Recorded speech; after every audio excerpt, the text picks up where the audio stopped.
Hey, this is Nick Moke for Digital Trends. Today we're going to take a look at the Motorola Droid. Now, you've probably seen the advertisements for this thing, a very hyped phone. It's supposed to be sort of Verizon's iPhone killer. We were actually really pleased with it. We've had this as a long-term test unit. We're going to run over some of the things we thought it did better than the iPhone, some of the things it maybe falls a little short on. So let's take a closer look at it. So the first really outstanding thing about the Droid is exactly what you see when you pick it up. It's a 3.7-inch WVGA screen. This thing is huge, it's very high resolution, and it's very bright. And I would certainly say it gives the iPhone a run for its money. The iPhone has a 3.5-inch screen. This one we think it's performed fine for not only giving you a lot of real estate to maneuver around here, but also for watching videos and looking at photos.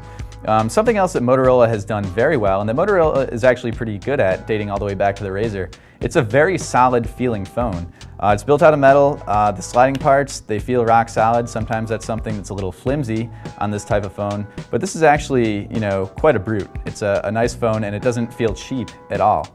Also, it has a 5 megapixel webcam, 5 megapixel camera, which is more than you would find on most smartphones. Typically, that's only something you might see on maybe a very high-end phone from the likes of Nokia or something.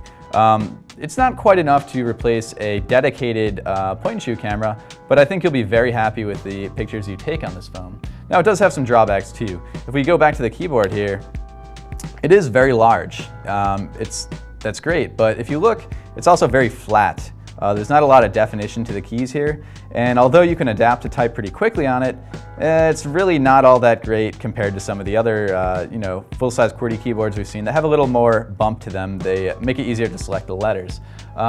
Something else, this phone, despite the great build quality, or perhaps because of the great build quality, it's a little bit heavy. And when you put it in your pocket, you definitely feel it. That's something that's sort of on par with the iPhone, because the iPhone is a pretty heavy phone as well.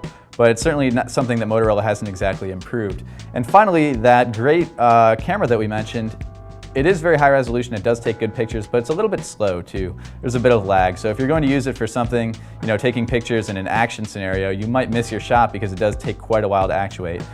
Which is, a minor complaint, and it's one of several minor complaints we have about the Droid. Overall, if you're a customer on Verizon that's looking for something comparable to the iPhone, the Droid is probably the best alternative out there.